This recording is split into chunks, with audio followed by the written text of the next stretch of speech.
வணக்கம். Ahmedabad to London செல்லக்கூடிய ஏர் இந்தியாவின் விமானம் AI-171 பற்றின ஒரு டீட்டெயில்டான ரிப்போர்ட்டை நீங்க பார்க்க போறீங்க. எப்படி இந்த விபத்து நடந்தது? இந்த விபத்திற்கு பின்னாடி இருக்கக்கூடிய காரணங்கள் என்ன? எத்தனை நபர்கள் உயிரிழந்திருக்கிறார்கள்? எந்த இடத்தில் இந்த விமானம் மோதி கிராஷ் ஆனதோ, பிஜே மெடிக்கல் காலேஜின் மாணவர்களுடைய நிலை என்ன போன்ற பல்வேறு இன்ஃபர்மேஷனை நாங்க சேகரித்து கொண்டு வந்திருக்கிறோம். அதாவது நேற்றிலிருந்து இந்த நிமிடம் வரை என்னெல்லாம் நடந்ததோ அனைத்து அப்டேட்டுமே இந்த பதிவில் இருக்க போகுது. அதனால் இந்த பதிவை கடைசி வரை பாருங்க. ஆனால் இந்த பதிவிற்குள் போவதற்கு முன்பு இன்னொரு கதையும் நீங்க பார்க்க வேண்டும். அதாவது இந்த நபருடைய படத்தை பாருங்கள். இவருடைய வயது 40. பெயர் விஸ்வாஸ் ரமேஷ் குமார். தமனன் தியூவை தன்னுடைய அண்ணனுடன் சுற்றி பார்க்க வந்த ஒரு நபர். பிரிட்டிஷ் சிட்டிசன், ஆனால் இந்தியன். தமனன் தியூவை சுற்றி பார்த்ததற்கு பின்பு திரும்பி செல்லும் போதுதான் இந்த விபத்தம் நடந்திருக்கிறது. இவர் கொடுத்த பல்வேறு ஸ்டேட்மெண்ட்களை நீங்க ஆழமாக பார்த்தீர்கள்னா, இவர் கண்கூட ஐவிட்னஸ் ஆக பார்த்த பல்வேறு விஷயங்களை இவர் எடுத்து வைத்திருக்கிறார். அதாவது விமானம் பறந்த ஒரு 30வது நொடியிலேயே அந்த ஆபத்தை கண்கூட பார்த்திருக்கிறார். அதாவது மேல போன விமானம் தரையை நோக்கி வேகமாக திரும்பி இருக்கிறது. பக்கத்திலேயே இருக்கக்கூடிய அந்த எமர்ஜென்சி எக்ஸிட் எப்ப திறந்தது, எப்ப இவர் வெளியில வந்தார் என்று இவருக்கே தெரியவில்லை. ஆனால் ஏதோ ஒரு இடத்தில் விமானம் மோதியதை மட்டும் இவர் உணர்ந்திருக்கிறார். மோதிய அடுத்த நொடியிலேயே ஒரு மிகப்பெரிய நெருப்பை மட்டும் தான் பார்த்திருக்கிறார். நெருப்பு மட்டுமல்ல, இவர் கீழே விழுந்து பார்த்த போது 4 புறமும் சவங்களை பார்த்திருக்கிறார். அதாவது கருகிய சவங்கள். என்ன நடந்தது இவருக்கு எதுவுமே புரியவில்லை. எப்படியோ தட்டி தடுமாறி அந்த இடத்திலிருந்து எழுந்து தானாகவே நடந்து வெளியிலேயும் வந்திருக்கிறார். யாருக்குமே அடையாளம் கூட தெரியவில்லை. ரத்த வெள்ளத்தில் இவர் நடந்து வரும்போது தன்னுடைய அண்ணனை கேட்டிருக்கிறார். அஜய் எங்கே, அஜய் எங்கே என்று. அப்போதான் அங்க இருக்கக்கூடிய போலீசார்கள், அட்மினிஸ்ட்ரேஷனை சார்ந்தவர்கள் இவரிடம் விசாரிக்கும் போது இவரும் அந்த விமானத்திலேயே இருந்த ஒரு பயனாளி என்று அவர்கள் கண்டுபிடித்திருக்கிறார்கள். உடனடியாக ஆம்புலன்ஸில் இவரை ஏற்றி இவரை மருத்துவமனைக்கும் அனுப்பியிருக்கிறார்கள். அந்த படத்தை நீங்க பார்க்கிறீர்கள். இவருடைய போர்டிங் பாஸையும் நீங்க பார்க்க முடியும். அதாவது சாக்கோ ராக்கே சாய்யா மார் சகேனா கோய், யாரை கடவுள் உயிர் வாழ வைக்க நினைக்கிறாரோ யாராலையுமே அந்த நபரை சேதப்படுத்த முடியாது, அவரை கொல்லவும் முடியாது என்கிற இந்த விஷயம் இந்த நபருடைய கதையை வைத்து உறுதிப்படுத்த முடியும். அதாவது எந்த அளவில் ஒரு மெருக்கல் வழியாக இந்த நபர் உயிர் பிழைத்திருக்கிறார் என்ற அந்த கதையை நீங்க பார்க்கிறீர்கள்.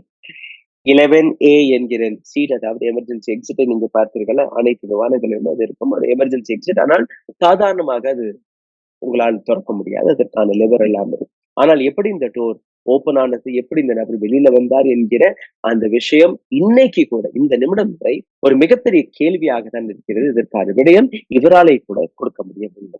விஸ்வாஸ் ரமேஷ் குமாருடைய இந்த ஸ்டோரி கொண்டு இதுவரை நடந்த அனைத்து அப்டேட்ஸ்களையும் உங்களுக்காக நாங்கள் கொண்டு வந்திருக்கிறோம். அதாவது அஹமதாபாத் இன்டர்நேஷனல் ஏர்போர்ட்ல இருந்து 1 மணி 38 நிமிடத்தில் இந்த விமானம் கிளம்பி இருக்கிறது.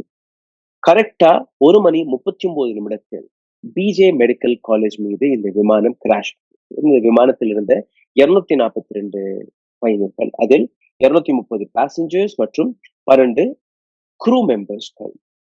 இதில் ஃபர்ஸ்ட் இன்ஃபர்மேஷன் நீங்க பார்த்தீங்கன்னா, அங்க இருக்கக்கூடிய போலீஸ் கமிஷனர், அஹமதாபாத் ஒரு போலீஸ் கமிஷனர் கொடுத்த தகவல் 204 நபர்கள் மட்டுமே உயிரிழந்ததாக அவர் தகவல் கொடுத்தார். ஆனால் சற்று நேரத்தில் வெளிவந்த தகவல் படி இந்த விமானத்தில் இருந்த யாருமே உயிர் பிழைக்கவில்லை என்கிற அந்த தகவல் வெளிவந்தது, எக்ஸெப்ட் விஸ்வாஸ் ரமேஷ் குமார். அதுவும் கொஞ்ச நேரத்துக்கு அப்புறம் கன்ஃபார்ம் எல்லாம் பண்ணதுக்கு தொடக்கத்தில் நீங்க பார்த்திருக்கீங்க, இதில் யாருமே உயிர் பிழைத்ததாக எந்த விதமான தகவலும் கிடைக்கவில்லை. ஏர் இந்தியாவின் பிளைட் AI-171 உடைய கிராஷை பற்றி நீங்க பார்த்தீர்கள்ல, ஜூன் 12ஆம் தேதி 2025ஆம் ஆண்டு சர்தார் வல்லபாய் பட்டேல் இன்டர்நேஷனல் ஏர்போர்ட்ல இருந்து லண்டன்ல இருக்கக்கூடிய கேட்விக் ஏர்போர்ட்டை நோக்கி இந்த விமானம் பறந்திருக்கிறது. 1 மணி 38 நிமிடத்தில் இந்த விமானம் பறந்து 1 மணி 39 நிமிடத்தில் இந்த கிராஷும் நடந்திருக்கிறது.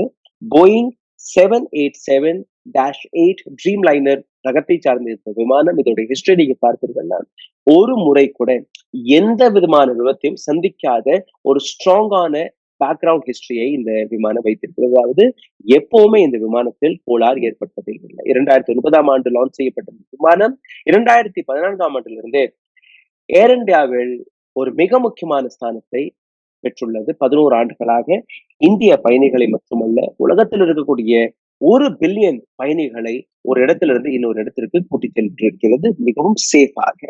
ஆனால் இந்த முறை 242 நபர்கள் பேசஞ்சர்ஸ் மற்றும் க்ரூவை எடுத்துச் செல்லும்போது மேகானி நகர் ரெசிடென்ஷியல் ஏரியாவில் இந்த விபத்து அங்க இருக்கக்கூடிய ஒரு பிஜே மெடிக்கல் காலேஜின் மெஸ் மீது இந்த விமானம் மோதியுள்ளது.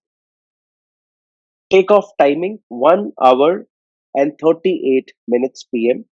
Runway number 23, Sardar Vallabhbhai Patel international airport. Directorate General of Civil Aviation, அதாவது டிஜிசிஏ மற்றும் ஃபிளைட் ட்ரேடர் 24 என்கிற இந்த வெப்சைட் வழியாக வெளிவந்த தகவலை நீங்க பார்க்கிறீர்கள். கிராஷ் டைமிங்கை நீங்க பார்த்தீர்கள்னா மதியம் 1:38 1:39 ஃபிளைட் ட்ரேடர் 24 என்கிற இந்த வெப்சைட் உலகத்தில் இருக்கக்கூடிய அனைத்து விமானங்களுடைய டேட்டாக்களை ரெக்கார்ட் செய்யக்கூடிய வேலையை பார்த்து வருகிறார்கள். அவர்கள் முறைப்படி நீங்க பார்த்தீர்கள்னா இந்த விமானம் 190 மீட்டர், அதாவது கிட்டத்தட்ட 625 அடி உயரத்தில் பறந்திருக்கிறது. திடீரென்று லோவர் டவுன், அதாவது லேண்டிங்கை நோக்கி கிராஷ் ஆகும்போது ஒரு எமர்ஜென்சி சிக்னலும் கொடுத்திருக்கிறார்கள். Signal was last at 1:38 PM என்கிற இந்த விஷயம். ராட்டர்ஸ் உடைய ரிப்போர்ட் படி நீங்க பார்த்தீர்கள்னா கடைசியில் பைலட் மேடே என்கிற ஒரு எமர்ஜென்சி சிக்னலும் கொடுத்திருக்கிறார். அதாவது மேடே என்றால் இதற்கு மேல எதுவுமே நடக்காது, அத்தாரிட்டிஸ், ஆம்புலன்ஸ், ஃபயர் இன்ஜின்ஸ் எதுவாக இருந்தாலும் அந்த விபத்து நடக்கக்கூடிய இடத்திற்கு விரைந்து செல்லும்படி அந்த சிக்னல் மேடே என்று 3 முறை ஒரு பைலட் கூறிவிட்டால் அதற்கு மேல வேற எந்த விதமான வழியும் இல்லை, இந்த விபத்து நிச்சயமாக நடக்க போகிறது என்கிற ஒரு சிக்னல். அது சிசிடிவி ஃபுட்டேஜ் ஒரு 30 நொடிகளுக்கான ஆஃப்டர் டேக் ஆஃபிற்கான ஒரு வீடியோ ஃபுட்டேஜும் வெளிவந்திருக்கிறது. அந்த வீடியோ ஃபுட்டேஜ் வழியாகவும் பல்வேறு கேள்விகளையும் நாங்க அலசி பார்த்திருக்கிறோம். Aircraft crashed on BJ Medical College hostel mess. மதியம் 1:30 மணி நேரம் அந்த அளவில் நீங்க பார்த்தீர்கள்னா மெடிக்கல் காலேஜ்ல இருக்கக்கூடிய மாணவர்கள் மதிய உணவிற்காக அந்த மெஸ்ஸில் கூடியிருக்கிறார்கள். அந்த நேரத்தில் இந்த விமானம் கிராஷ் ஆகியிருக்கிறது. இந்த விபத்து ஏற்பட்ட போது கிட்டத்தட்ட 100 டன் ஃபியூல் இருந்திருக்கிறது. அதாவது 1,00,000 லிட்டர் பெட்ரோல் இந்த விமானத்தில் இருந்திருக்கிறது. அதனாலதான் ஒரு மிகப்பெரிய பிளாஸ்டும் நீங்க பார்த்தீர்கள். நேஷனல் டிசாஸ்டர் ரெஸ்பான்ஸ் ஃபோர்ஸ், அதாவது NDRF, central industrial security force CISF, Indian army, Ahmedabad fire emergency services அனைவருமே டிப்யூட் செய்யப்பட்டிருக்கிறது. அதாவது ரோட் எந்த இடத்துல இந்த கிராஷ் நடந்ததோ அந்த ஏர்போர்ட் ஆபரேஷன்ஸ் மற்றும் மற்ற இடங்கள்ல இருக்கக்கூடிய அனைத்து விஷயத்தையுமே தன்னுடைய கையில் எடுத்து அதற்கான வேலைகளை இவர்கள் பார்க்க தொடங்கி இருக்கிறார்கள். ஜூன் 13ஆம் தேதி, அதாவது இன்னைக்கு பிரைம் மினிஸ்டர் நரேந்திர மோடி அவர்கள் கிராஷ் நடந்த இடத்திற்கு ஒரு பார்வையிடத்திற்கும் போயிருக்கிறார். இது மட்டுமல்ல, உயிர் பிழைத்த ஒரே ஒரு நபரான விஸ்வாஸ் ரமேஷ் குமாரையும் நரேந்திர மோடி சந்தித்திருக்கிறார். அங்க இருக்கக்கூடிய சிவில் ஹாஸ்பிட்டல் இன் அஹமதாபாத். இதுவரை கிடைத்த தகவல் படி நீங்க பார்த்தீர்கள்னா விமானத்தில் இருக்கக்கூடிய ஒற்றை பிளாக் பாக்ஸ், அதாவது விமானத்தில் என்னெல்லாம் நடக்கிறதோ அனைத்துமே இன்வெஸ்டிகேஷனுக்காக பொருத்தப்படக்கூடிய ஒரு பிளாக் பாக்ஸ், அதாவது ஒரு டேப் ரெக்கார்டர் போன்று இருக்கும். அதை டீகோட் செய்து அதில் நடந்த பல்வேறு விஷயங்களை ஆய்வு செய்வார்கள். அதில் 2 பிளாக் பாக்ஸ் இருந்தது. அதில் 1 கிடைத்திருக்கிறது, இன்னொன்று இன்னும் கிடைக்கவில்லை. பயணித்த 242 நபர்களில் 11 குழந்தைகள், 2 சின்ன கை குழந்தைகளும் இருந்திருக்கிறார்கள். 12 க்ரூ மெம்பர்ஸ், அதுல 2 பைலட், 10 கேபின் க்ரூ. பேசஞ்சர்களுடைய பட்டியலை நீங்க பார்த்தீர்கள்னா 169 Indians, 53 British national, 7 Portugal nationals, 1 Canadian national. இதில் 241 நபர்கள் உயிரிழந்திருக்கிறார்கள். ஒரே ஒரு நபர் மற்றும் உயிர் பிழைத்திருக்கிறார். Vijay Rupani, former chief minister of Gujarat between 2016 to 21, இவரும் இந்த விமானத்தில் பயணித்திருக்கிறார். இதை தாண்டி மணிப்பூரை சார்ந்த 2 க்ரூ மெம்பர்ஸ்களும் உயிரிழந்திருக்கிறார்கள். பிஜே மெடிக்கல் காலேஜை பற்றிய இன்னொரு தகவலை நீங்க பார்த்தீர்கள்னா 5 எம்பிபிஎஸ் ஸ்டூடெண்ட்ஸ், அதில் 4 undergraduates and 1 postgraduate resident ஸ்டூடெண்ட்ஸும் இதில் உயிரிழந்திருக்கிறார். Wife of superintendent doctor were confirmed killed. BJ medical காலேஜோடைய சூப்பரிண்டென்டென்டோடைய மனைவி அவரும் உயிரிழந்திருக்கிறதாக ஒரு தகவல் வெளிவந்திருக்கிறது. ஆனால் இதை தாண்டி எந்த விஷயத்தை அரசாங்கம் மறைத்திருக்கிறதோ, எந்த தகவல் இன்னும் வெளிப்படையாக வெளியே வரவில்லையோ அதையும் நீங்க பார்க்க வேண்டும். அன்வெரிஃபைட் கிளைம் படி நீங்க பார்த்தீர்கள்னா 75 மெடிக்கல் ஸ்டூடெண்ட், அதாவது மெடிக்கல் ப்ரொஃபஷனல்ஸ் இந்த விபத்தில் உயிரிழந்ததாக தகவல் கொடுக்கப்பட்டது. ரவுட்டர்ஸ் உடைய ரிப்போர்ட் படி நீங்க பார்த்தீர்கள்னா கிட்டத்தட்ட 30ல இருந்து 35 டெட் பாடிகளை பில்டிங்ல இருந்து எடுத்திருக்கிறார்கள். அத்தாரிட்டிகள் கொடுக்கக்கூடிய அந்த கணக்குப்படி நீங்க பார்த்தீர்கள்னா 5ல இருந்து 7 நபர்கள் மட்டுமே உயிரிழந்ததாக அவர்கள் தகவல் கொடுக்கிறார்கள். ஒபிஷியல் ரிப்போர்ட் படி 50ல இருந்து 60 மெடிக்கல் ஸ்டூடெண்ட்ஸ்கள் காயமடைந்ததாக அந்த தகவல் வெளிவந்திருக்கிறது. 19 நபர்களை ஹாஸ்பிட்டலுக்கு அனுப்பியிருக்கிறார்களாம். 2 நபர்கள் கிரிட்டிக்கலாக காயமடைந்ததாக கூறியிருக்கிறார்கள். Federation of All India Medical Association ஃபைமாவுடைய தகவல். Rajesh S Joshi medical superintendent of civil hospital Ahmedabad இவர் கொடுத்த தகவல் படி நீங்க பார்த்தீர்கள்னா 60 மொத்தம் 60 நபர்கள் காயங்களுடன் இங்க வந்ததாகவும் 22 நபர்களை இவர்கள் டிஸ்சார்ஜ் செய்வதாகவும் கூறியிருக்கிறார்கள். ஆனால் இதை தாண்டி வெளிவரக்கூடிய மிக முக்கியமான செய்தி நீங்க பார்த்தீர்கள்னா விஷாகா தர்பாரி என்கிற ஒரு ஜேர்னலிஸ்ட் சீனியர் போலீஸ் ஆபிஷியல்ஸ் மற்ற சோர்சஸ்களிடமிருந்து கிடைத்த தகவல் படி நீங்க பார்த்தீர்கள்னா மொத்தம் டெத் டோல் 260ல இருந்து 294 வரை இருக்கிறது. அதே போன்று பிபிசியுடைய கணக்குப்படி நீங்க பார்த்தீர்கள்னா இந்த டெத் டோல் 330 வரை தொட்டதாக கூறி வருகிறார்கள். உயிரிழந்த நபர்களுடைய டெட் பாடிஸ் எல்லாம் நீங்க பார்த்தீர்கள்னா இந்த விபத்தில் கருகி சாம்பலாகக்கூடிய நிலையில் தான் இருப்பதாக தகவல் வெளிவருகிறது. அதாவது யாரையுமே அடையாளம் கண்டுபிடிக்க முடியவில்லை. அதனால் இவர்களுடைய உறவினர்களை அழைத்து டிஎன்ஏ டெஸ்ட் வழியாக அந்த டெட் பாடிஸ்களை அடையாளம் கண்டுபிடிப்பதற்கான அந்த முயற்சியில் அங்க இருக்கக்கூடிய டாக்டர்ஸ்கள் ஈடுபட்டு வருகிறார்கள்.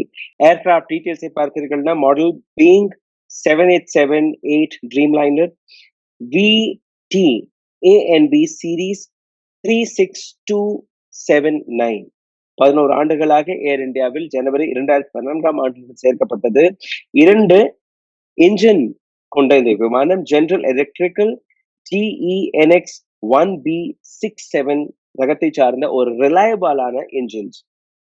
கெப்பாசிட்டி லோட் நீங்க பார்த்தீங்கன்னா 300 பேசஞ்சர்ஸ்கள் வரை இந்த விமானத்தில் பயணிக்க முடியும். இந்த விமானத்தில் பயணித்த நபர்கள் 242 மட்டுமே. அதாவது பயணிகளுடைய எண்ணிக்கை அதிகரிக்கவில்லை. அதனால் இந்த விபத்தும் நடக்கவில்லை. ஆனால் இந்த இடத்தில் இருந்த ஃபியூல் ஒரு மிகப்பெரிய கன்சர்ன் ஆக இருக்கிறது. அஹமதாபாத் டு லண்டன் கேட்விக் இந்த டிஸ்டன்ஸ் நீங்க பார்த்தீங்கன்னா வெறும் 6700 கிலோமீட்டர் மட்டும். ஆனால் இந்த விமானத்தில் இருந்த ஃபியூல் கெப்பாசிட்டி 13,530 கிலோமீட்டர்ஸ்க்கான 100 டன் பெட்ரோல் இருந்ததாக கூறியிருக்கிறார்கள். அதாவது அளவுக்கு மீறிய பெட்ரோல் இந்த விமானத்தில் இருந்தது. அதுவும் ஒரு மிகப்பெரிய எக்ஸ்ப்ளோஷனுக்கான காரணமாக இருந்ததாக கூறியிருக்கிறார்கள்.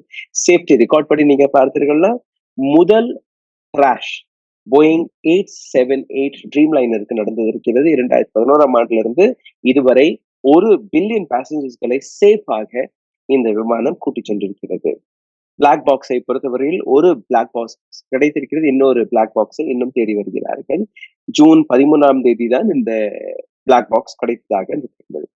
பைலட்ஸ்களை பார்த்தீர்கள்னா 2 பைலட்ஸ் கேப்டன் சுமித் சபர்வால் 8200 மணி நேரம். அதாவது பைலட்ஸ்களை பொறுத்தவரையில் எத்தனை மணி நேரம் அவர்கள் பறந்திருக்கிறார்களோ அதுதான் அவர்களுடைய கணக்கு. 8200 மணி நேரம். அதாவது கிட்டத்தட்ட 22 ஆண்டுகளாக கமர்ஷியல் பைலட்டாக பயணித்து வருகிறார். இவருடைய ஃபர்ஸ்ட் ஆபீசர் சிவில் குந்தர் இவருடைய எக்ஸ்பீரியன்ஸ் 1100 மணி நேரம் எக்ஸ்பீரியன்ஸ் இவரிடம் இருந்திருக்கிறது. க்ரூ ஆக்ஷன் எடுத்ததை அதையும் நீங்க பார்த்தீர்களா 2 வரிகள் அவர்கள் கூறியிருக்கிறார்கள். அதாவது 1 மணி 38 நிமிடத்தில் கேப்டன் கொடுத்த அந்த signal May day I'm losing thrust என்று கூறியிருக்கிறார். இதற்கப்புறம் அந்த சிக்னல் துண்டிக்கப்பட்டது. எந்த விதமான தொடர்பும் கிடைக்கவில்லை. இந்த இடத்தில் குந்தராக இருக்கட்டும் அல்ல சபர்வாலாக இருக்கட்டும் 2 பேருடைய நெக்லிஜென்ஸும் இங்க தெரிவிக்கப்படவில்லை. அதாவது 2 பேருமே ஒரு எக்ஸலண்டான ஆபீசர்ஸ். அவர்கள் மீது ஏதாவது தவறு நடப்பதற்கு எந்த விதமான வாய்ப்பும் கிடையாது என்று கூறியிருக்கிறார்கள். பொட்டன்ஷியல் காசஸ்ன்னு நீங்க பார்த்திருக்கலாம். அதாவது இந்த விபத்திற்கான காரணங்களை நீங்க பார்த்தீர்கள்னா, பேர்ட் ஸ்ட்ரைக் நடந்திருக்கலாம். Indian Aircraft Accident Investigation Bureau AAIB இதற்கான இன்வெஸ்டிகேஷன் நடத்தி வருகிறது. யுஎஸ் நேஷனல் டிரான்ஸ்போர்ட்டேஷன் சேஃப்டி போர்டும் இந்த இன்வெஸ்டிகேஷனை செய்து வருகிறார்கள்.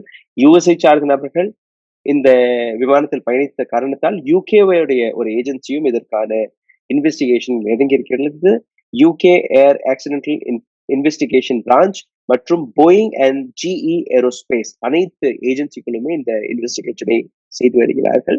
அவர்கள் கொடுத்த தகவல் படி ஒரு சில விஷயங்களை அவர்கள் குறித்திருக்கிறார்கள். பேர்ட் ஸ்ட்ரைக் இங்க நடந்திருக்கலாம். அதாவது 2022ஆம் ஆண்டிலிருந்து 2023ஆம் ஆண்டு வரை கிட்டத்தட்ட ஒரு 38 முறை பறவைகள் இது போன்ற ஆக்சிடென்ட்கள் அங்க நடந்திருக்கிறது. முக்கியமாக குஜராத்துடைய இந்த இடத்தில் கடந்த 5 ஆண்டுகளில் 462 முறை இந்த பேர்ட் ஸ்ட்ரைக்ஸ் அங்க நடந்ததாகவும் கூறியிருக்கிறார்கள். ஆனால் இந்த இடத்துல நீங்க பார்க்கிறீங்கல்ல, டபுள் பேர்ட் ஸ்ட்ரைக் நடந்தால் மட்டும்தான் 2 என்ஜின்ஸ்லயுமே அந்த பேர்ட் ஸ்ட்ரைக் நடந்தால் மட்டும்தான் இந்த லூசிங் ஆஃப் த்ரஸ்ட் நடக்கும். ஆனால் இது போன்று அங்க நடக்கவில்லை என்றும் கூறியிருக்கிறார்கள். கிட்டத்தட்ட 625 அடியிலிருந்து 825 அடி ஆல்டிடியூட் வரை இந்த விமானம் பறந்திருக்கிறது.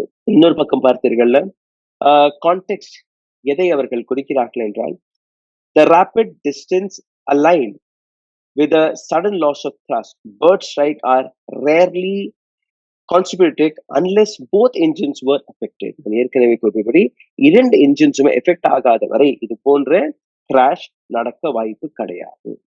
ஆனால் counterpart, a single bird strike is unluckily to cause such rapid failure. ஒரு என்ஜினில் இந்த அப்படி பேர்ட் ஸ்ட்ரைக் ஆக இருந்தால் 2 என்ஜின்லயுமே இந்த பேர்ட் ஸ்ட்ரைக் நடந்ததாகவும் கூறியிருக்காங்க. அது இன்வெஸ்டிகேஷனில் தெரியும். இன்ஜின் ஃபெயிலியர் இரண்டாவது ஆப்ஷன் இன்ஜின் ஃபெயிலியரை கூறியிருக்கிறார்கள். ஏன்னா ஐ எம் லூசிங் த்ரஸ்ட் என்று பைலட் கூறிய இந்த விஷயம். ஜிஇஎன்எக்ஸ் 1B67 சார்ந்த இந்த என்ஜின் ஜிஇ ஏரோஸ்பேஸ் அவர்களுடைய அனலிட்டிக் முறைப்படி நீங்க பார்த்தீங்கன்னா 100 டன் ஃபியூல் 100 டன் ஃபியூல் என்றால் 1,00,000 லிட்டர் ஆஃப் பெட்ரோல் இந்த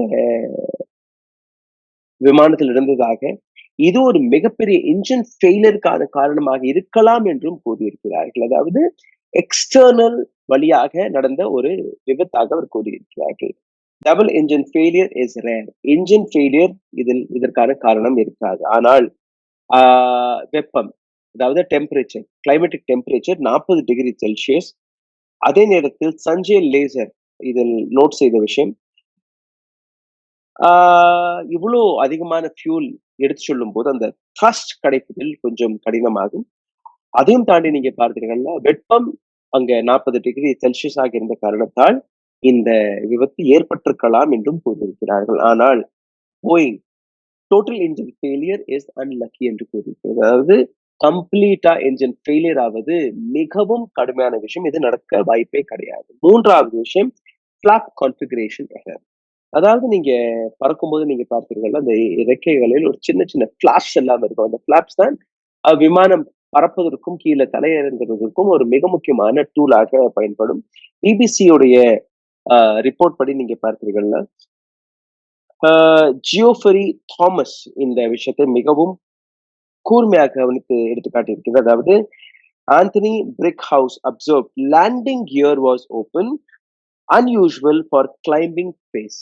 மேல பறக்கும்போது அந்த லேண்டிங் கியர் வந்து எப்பவுமே உள்ள போயிடும். லேண்டிங் கியர் இந்த இடத்துல கீழே இறங்கியதை அவர்கள் அந்த வீடியோவில் உங்களால் பார்க்க முடியும்.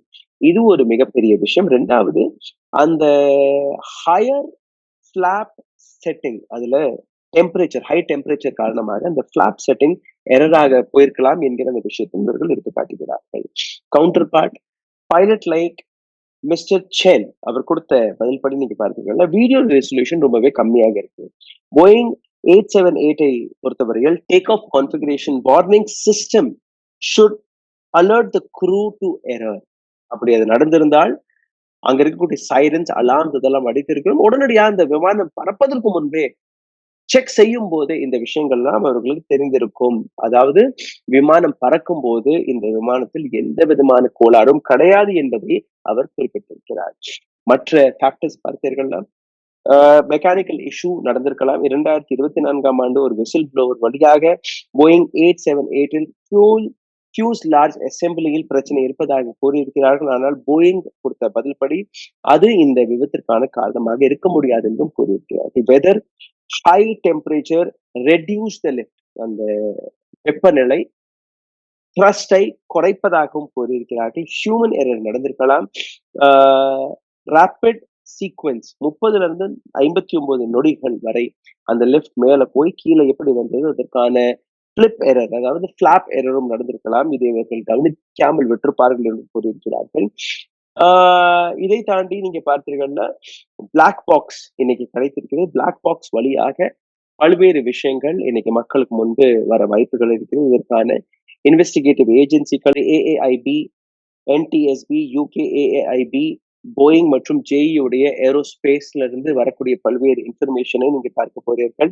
இந்த இன்வெஸ்டிகேஷனில் ஏற்படக்கூடிய சேலஞ்சஸ், டிஎன்ஏ டெஸ்ட் வழியாக ஐடென்டிபிகேஷன் ப்ராசஸ், பிளாக் பாக்ஸ் உடைய அந்த அனாலிசிஸ், இது எல்லாமே மிக முக்கியமாக பார்க்கப்பட வருகிறது. கிரிட்டிக்கல் அனாலிசிஸ் உடைய சோர்சஸ் எல்லாம் நீங்க பார்த்தீர்கள். அதாவது என்னுடைய ரிப்போர்ட்டருக்கான சோர்ஸ் நீங்க பார்த்தீர்கள்னா த நியூயார்க் டைம்ஸ், த ஹிந்து மற்றும் ரவுட்டர்ஸ். இதில் 241 நபர்கள் உயிரிழந்ததாக அந்த தகவல் உறுதிப்படுத்தப்பட்டது. ஒரு நபர் சர்வைவர், அதை நாங்கள் உறுதிப்படுத்தியிருக்கிறோம். 75 மெடிக்கல் ஸ்டூடெண்ட்ஸ் உயிரிழந்ததாக அந்த தகவல். சௌரப் 4294 என்கிற ஒரு வெரிஃபைடு எக்ஸ் பக்கத்திலிருந்து வெளிவந்த இந்த தகவல், ஃபைமா மற்றும் போலீஸோடைய ரிப்போர்ட் வழியாக வெளிவந்த இன்ஃபர்மேஷன், இது எல்லாமே நாங்கள் பார்த்திருக்கிறோம். காசஸ் ஆஃப் த கிராஷ் நீங்க பார்த்தீர்கள்னா பேர்ட் ஸ்ட்ரைக், என்ஜின் ஃபெயிலியர் மற்றும் ஃபிளாப் இஷ்யூஸ். இந்த இன்ஃபர்மேஷன் ஏர் இந்தியா, டிஜிசிஏ மற்றும் மற்ற இன்வெஸ்டிகேட்டிவ் ஏஜென்சிகள் வழியாக எங்களுக்கு கிடைத்த தகவல். இது எல்லாத்தையுமே நீங்க அடுத்த ஒரு பதிவில், அதாவது இதிலிருந்து வெளிவரக்கூடிய மற்ற இன்ஃபர்மேஷனை நாங்க கொண்டு வந்து சேர்க்க போகிறோம். இந்த விமானத்தில் விவிஐபிக்கள் நீங்க பார்த்தீர்கள்னா விஜய் ரூபானி, அதாவது சீஃப் மினிஸ்டர் ஆஃப் குஜராத், இவரை தாண்டி வேற யாருமே பெரிய விவிஐபியாக இந்த பட்டியலில் எங்களுக்கு எந்த விதமான இன்ஃபர்மேஷனுமே கிடைக்கவில்லை. டாடா குரூப் உயிரிழந்த நபர்களுக்கு ஒவ்வொரு கோடி ரூபாய் கொடுப்பதாக கூறியிருக்கிறார்கள். இதை தாண்டி பிஜே மெடிக்கல் காலேஜில் ஏற்பட்ட நஷ்டம், அங்க உயிரிழந்த நபர்கள் அவர்களுக்கும் 1 கோடி ரூபாய் மற்றும் அந்த காலேஜை மீண்டும் ஒரு முறை சரிபார்த்து அதை மீண்டும் கட்டி கொடுப்பதாக அவர்கள் கூறியிருக்கிறார்கள். ஏர் இந்தியா ஹெல்ப்லைன் நம்பர்ஸ்களையுமே தெரிவித்திருக்கிறது. 1800-5691-444 மற்றும் இன்டர்நேஷனலி நீங்க கால் செய்வதாக இருந்தீர்கள் +91 8062779200. எக்ஸ் பக்கத்தில் அவர்களுடைய ஒபிஷியல் ஹேண்டில் @ஏர் இந்தியாவை நீங்க தொடர்ந்து இதிலிருந்து வரக்கூடிய பல்வேறு இன்ஃபர்மேஷனை கேட்டு தெரிஞ்சு கொள்ளலாம். நாங்களும் அந்த முயற்சியில் இருப்போம். நாளைக்கு இதே நேரத்தில் இந்த விஷயத்தை பற்றின அடுத்த அப்டேட்டுடன் உங்களை நான் சந்திக்க போகிறேன். நன்றி, வணக்கம். ஊடகம் கார்ப்பரேட் அரசியல்வாதிகளின் கைப்பாவையாக அடிமைகளாக இருந்தது போதும். இனி சாட்டை எடுத்து சுழற்றும் நேரம் வந்துவிட்டது. ஊடகம் பொதுமக்களாகிய உங்களுக்காக, உங்களாலேயே இயக்கப்பட வேண்டும். ஊடக சுதந்திரத்திற்காக உங்களின் பங்களிப்பை இன்றே அளித்திடுங்கள்.